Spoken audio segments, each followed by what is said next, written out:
All right. Hey, everybody. Welcome back to the program. This is the start of week 7 and 8, the Lucid Dreaming course. And the first thing we're going to start with is the wake back to bed technique. And now that we've been doing the Lucid Dreaming meditation with the essential oil at the moment that we become lucid, now we're going to start to utilize the essential oil when we do our wake back to bed techniques in the middle of the night. So pretty straightforward, but I'm sure that there's a lot more that we can say about that. So I've noticed in my practice of it that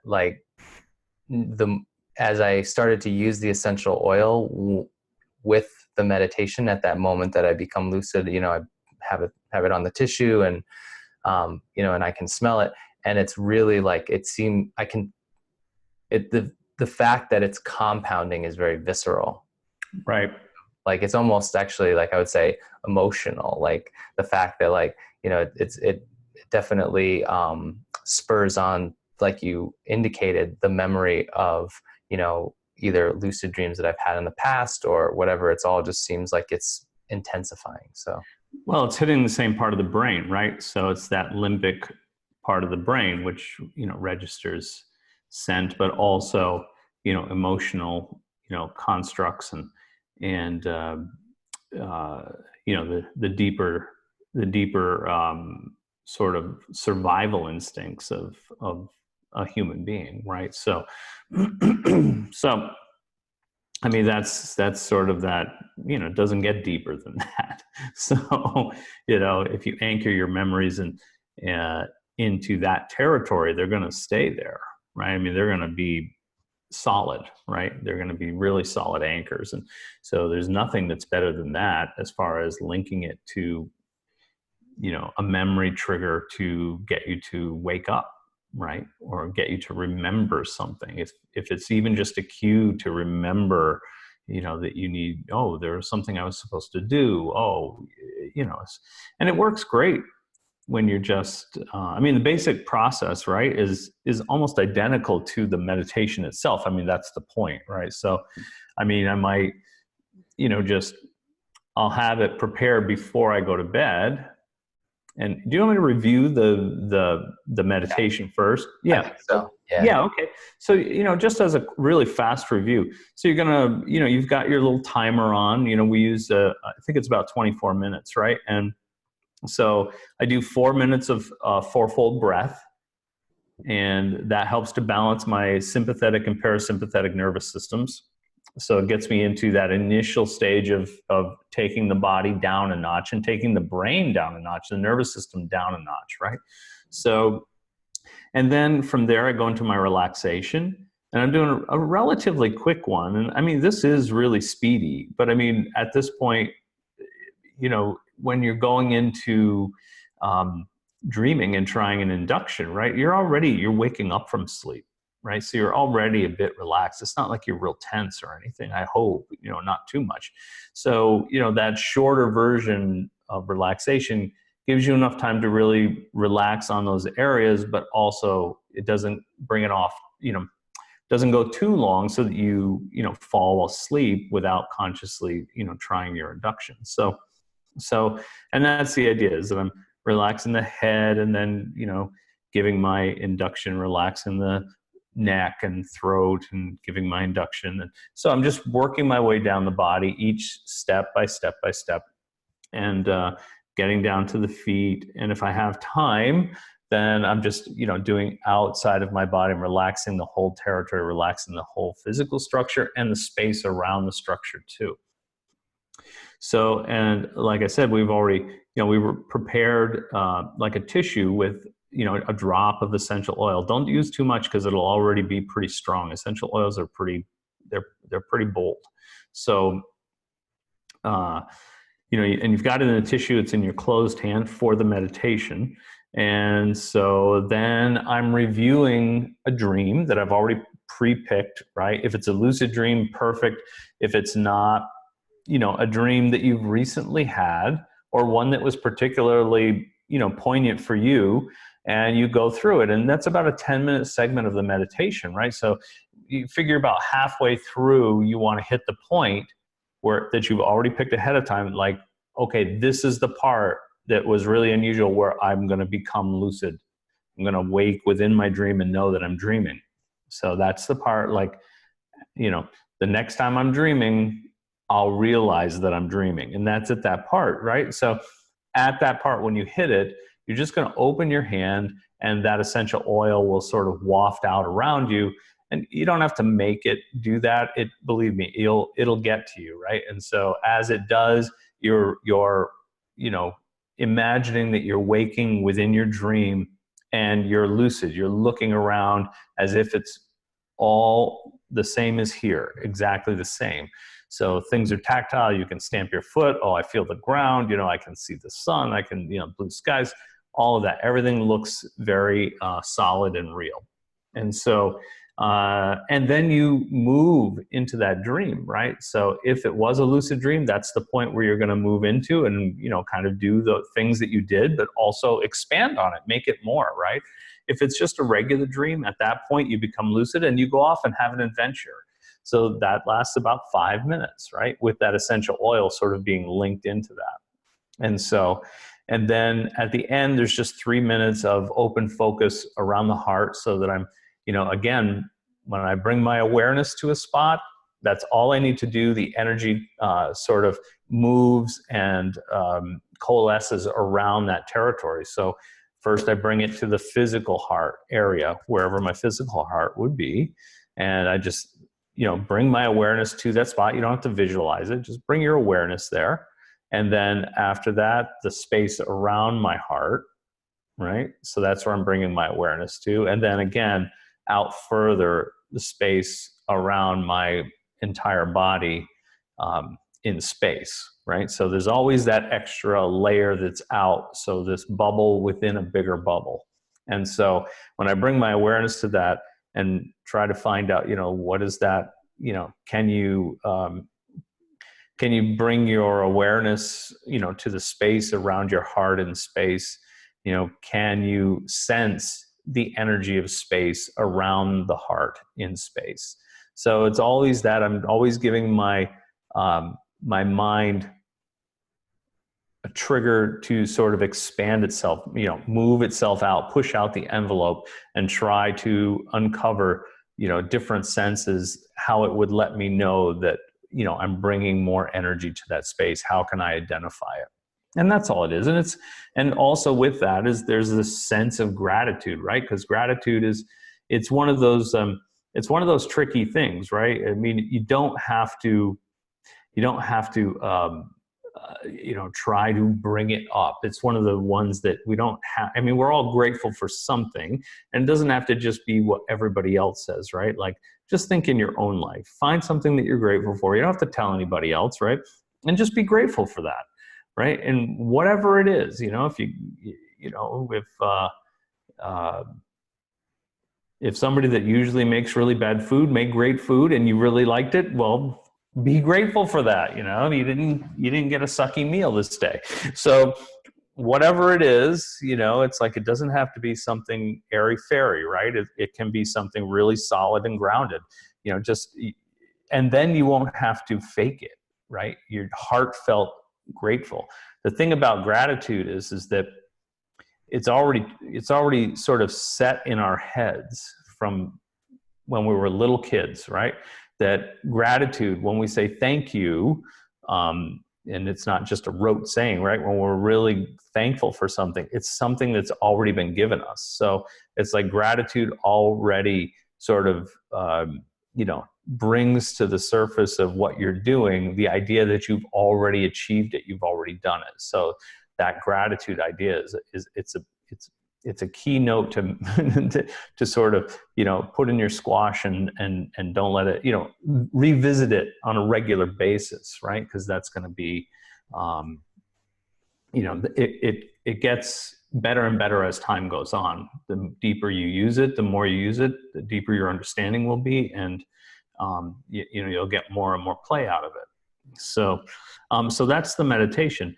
The only thing that I would change up with that for the actual induction itself, besides You know, you're going to go to sleep for a little while, then you're going to wake up. The timing is important, right? So you're going to have to experiment a little bit with it. You can start with the standard, you know, go to bed for about, you know, some people will say 4 hours, some people will say 6 hours. I think we've been through this already, but, you know, remember that a sleep cycle primarily is 90 minutes. So you want to, you know, wake up before you hit a REM cycle.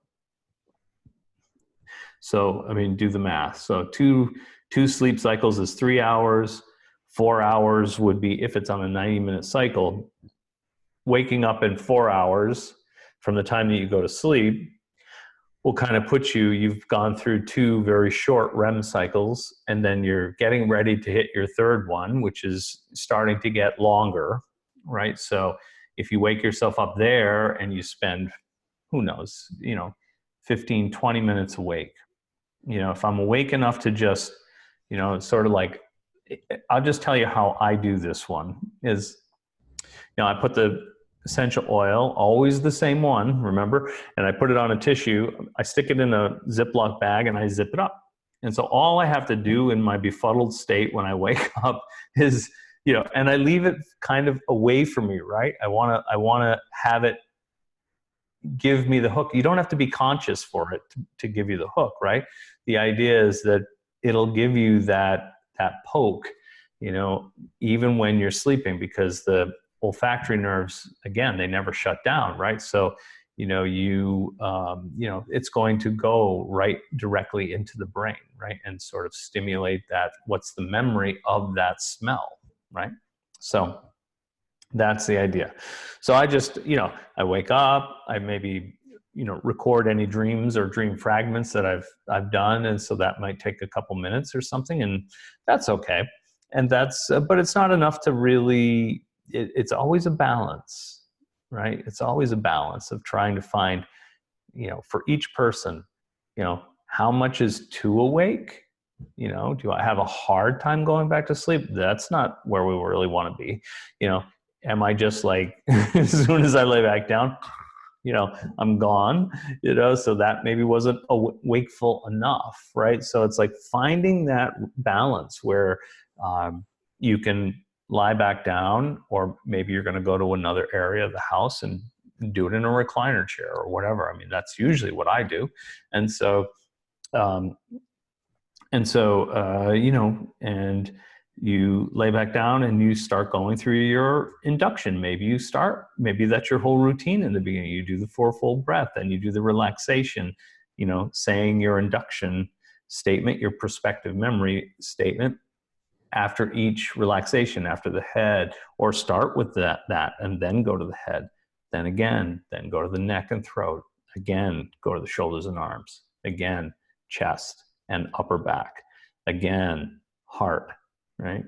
Again, I say it, and abdominal area. Right. Then again, I say it. Induction that you're talking about is the mnemonic induction, that statement you came up with. The next time I'm dreaming, I will recognize that I'm dreaming. Correct. So you're moving through those pieces of the body. Now, so you're getting up after 4 hours before the start of your next REM cycle. Right. And I actually found that as I recorded my dreams more and more, and ultimately was recording them in the middle of the night, I found that I started to kind of get a sense of when these REM cycles were happening, because, you know, I'd wake up after, you know, a segment of dreaming, and, you know, and so I think that was very useful for me too, you know, just to get a sense of like, okay, when those, because they're, like you said, it's 90 minutes for everybody, but, you know, for you, depending on how quickly you fall asleep at night, and all those factors will modify, like, but, you know. Right. I mean, if you think about it, we're talking, you know, a 90-minute sleep cycle. This is a little technical, but, you know, it's from the time that you fall asleep to the time that, you know, 90 minutes later, right? So like, let's say on average, it takes you 20 or 30 minutes to fall asleep. I think that's too, you know, not too long, but I think that's a long time. And so, you know, you wouldn't start counting that 90 minutes until you're actually sleeping. But if you know that your normal is 20 minutes, you want to add that into your timing calculations, right?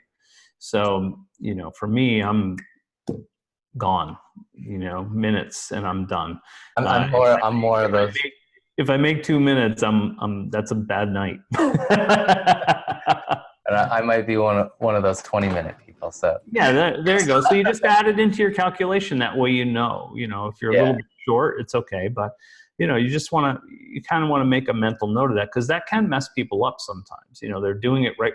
They're timing it from the time that they push their stopwatch and then they go to sleep or they go to bed, but they don't go to sleep for 20 minutes. Well, it's going to be 20 minutes into your REM cycle before you wake, you get your alarm to wake up. So you want to take that into account. Right. So yeah, so that's it. And then you go through your cycle. So you wake up, and I'll just wake up and I'll just pop that little Ziploc bag open, but I leave it on the side of my nightstand and just leave it there. And then I lay down and do my induction. I get in, and at some point that will waft through and I'll smell it and it'll give me the trigger. That's the idea behind it. And again, so the two things are, if you haven't done it with the, I always get a bit of tension on this one, but just in the general idea, I tend to tell you what not to do first because that's just my bent, right? So if you haven't done several of the lucid dreaming meditations with the oil, don't start it at night with your, trying it dreaming. It's not like some magical thing where the scent itself is going to wake you up into a lucid dream. It's only a trigger that you've trained yourself to go through that process. So you want to make sure that that pattern is set before you try it with the induction, right? Or it'll just be, it won't be good for you, right? Because, if it happens, but not very likely. And now it's just going to be the scent of failure. So you don't want to do that, right? So there's a method to the madness here. Okay. So, don't do that. You're not cutting corners, and it's not going to work. So there's the warning. Now, the other thing is, if you have done it several times, you want to keep working with that. So, if it works the first time, awesome. Even if it works the first time, you want to continue to do that and compound that success with, doing more of the same, right? So when we have success, we do more of the same. Nobody goes, oh, okay, that was great. Let's try something completely different. It's like, no, you want to make it really a really good, solid pattern. I mean, that's what all of this is going toward, that, right? 1 day a week, and then eventually 1 day a week will become 3 days a week consistently, right? Or more, Right. It's so you're saying that basically, like when we do the wake back to bed technique with the essential oil, it's like we still want to keep up with the lucid dream meditation to continue to make that anchor, that memory anchor, very strong. Otherwise, imagine how much emotional juice you're going to be able to push into that meditation if that works on the first time or the second or the third.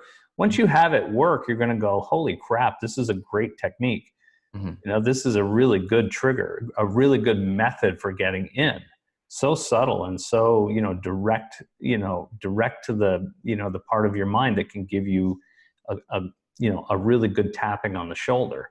So why wouldn't we make that even stronger, right? So once you have that, and it's not going to take a lot for you to get excited about doing that meditation again, right?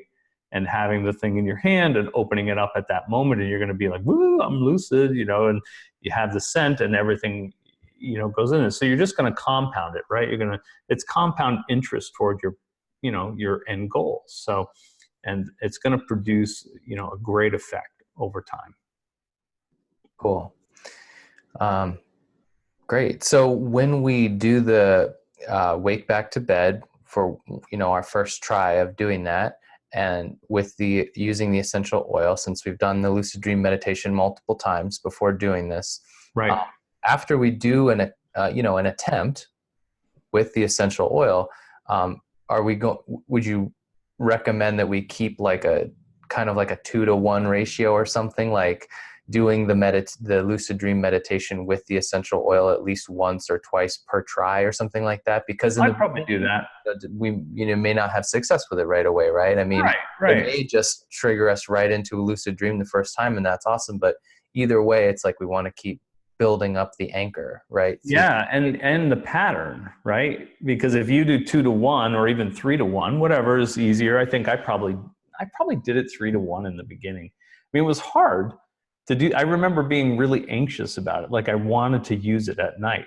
I was really, really like, oh, this is so good. I'm going to do this. But, I think I held myself back a bit and said, I really wanted to cement that pattern. Mm-hmm. And then I would try it. And then I would come back and I would do 3 more days of the dreaming meditation with the oil, and then I would try it. And so, you're priming the pump basically. It's a pattern, right? If you can establish that pattern pretty soon, and 3-to-1 is it's not 2-to-1 is okay, but 3-to-1, the odds are in your favor that you're going to, you've been so systematic with it that when your mind smells that scent, the thing that comes next is going to be almost automatic. Mm-hmm. So, and that's, I mean, yeah, it's a great trigger, but the pattern is a great trigger too. Doing the meditation. Yeah, that consistent pattern is that's the thing. It's the subtlety behind all the daytime practices. I mean, there's lots of techniques, right? I mean, we've gone through a bunch already, and we'll go through a ton more. But the idea is that, what you're trying to get in your dream life, you're trying to establish that here. You're waking up here so that you can wake up there, right? I'm focusing on my things here so that I can bring that level of attention into the dream. So, because we can, you have dreams, you're recording dreams, I bet you're even everybody's having lucid dreams, but they just don't remember them. They can't bring it back through the veil, right? So, the idea is we want to be so awake that, that can't be erased from us. Yeah. And, it's funny. I didn't, even from the very beginning of working with you, you said that to me, that, when you're working on lucid dreaming and you're putting these ideas in, even if you're not remembering it, the likelihood that you're actually having lucid dreams, but that you're not remembering them is really high. And I remember thinking like, no, I don't think I believe you. But now I've had enough experiences that I know that like of having a lucid dream, completely forgetting about it, and then remembering it later and being like, oh my God, how could I forget about that? So it's, but so that idea of the veil, or the veil of like, memory or awareness is, between the conscious and the subconscious mind, is very real. Yeah. I mean, it's set up that way, right? I mean, it's brilliant. I mean, really, when you think about it, I mean, you couldn't have,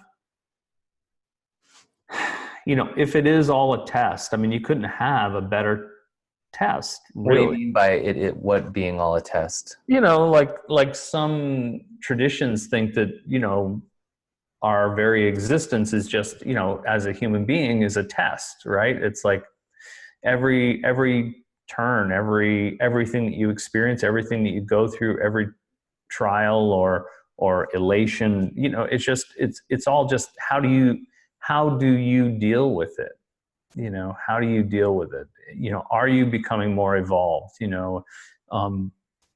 Is your center going from, the center of your mind going from like you as a single to you as,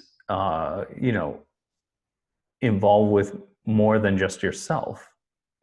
How do we go from, selfish, to, more inclusive of others as well, right? I mean, that's sort of the Buddhist idea, in some ways, that, we're not just praying for our own deliverance or whatever, but also for, everyone else's enlightenment as well. So, including those things, people that, would be considered bad in most cultures, and by most people's standards anyway.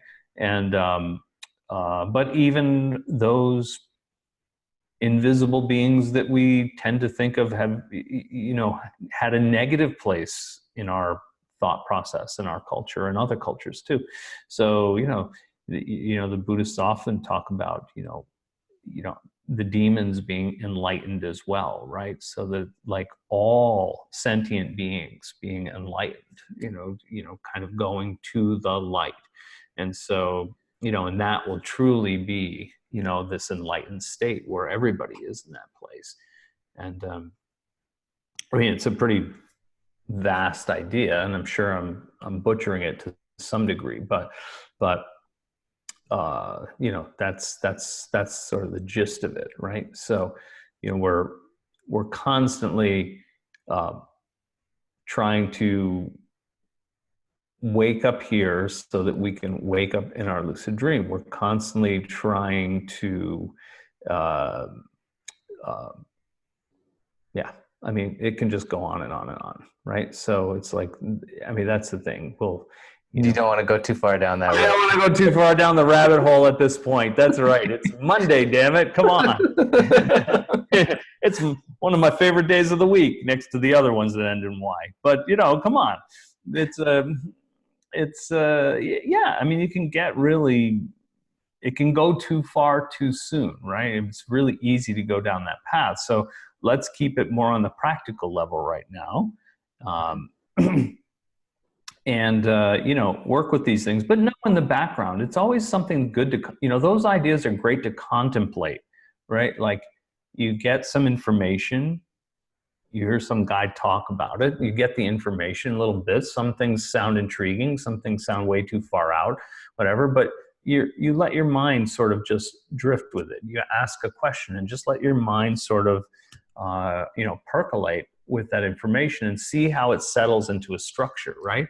But especially those ideas in the beginning, like, I'm trying to wake up more here so that I can take that pattern with me into my dreams, right? And so that when I wake up there, I'm not in a state of fear and, anxiety about it. You're in a state of awe, right? Which is just like, oh my God, I can't believe this is actually true. Because there is a tiny bit of all of us that thinks bullshit, it's like there's no way in hell that you could actually have your waking consciousness within your dream, even though thousands and thousands and thousands of people have done it.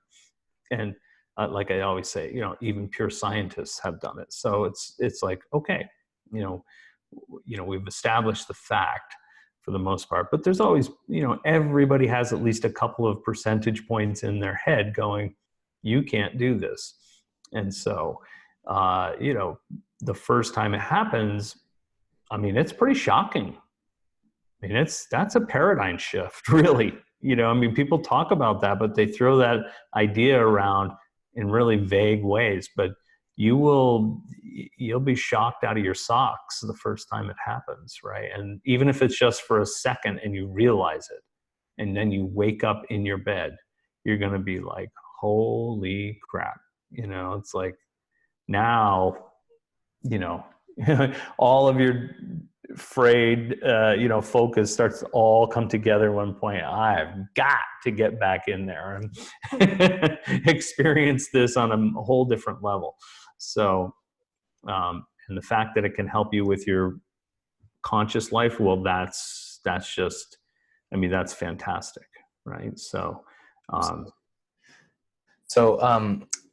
the one thing that I wanted to make sure that we got really clear was just the aspect of this practice where we're waking up before our REM cycle.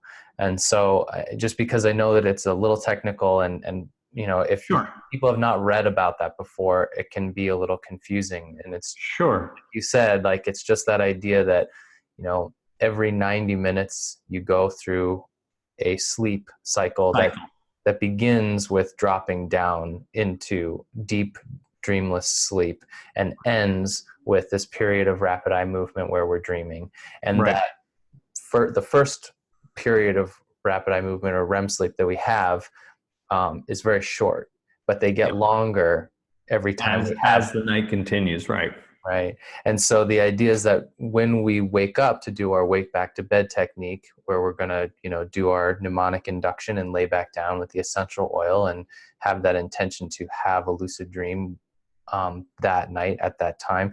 The idea is that we want to wake up before the REM cycle begins, so that when we fall back into sleep, we're going directly into that REM state and going right into an actual dreaming state. Because if we wait until that REM cycle is over and wake up and then go back to bed, we have to wait for 90 minutes before we're going to be back in another or at least an hour.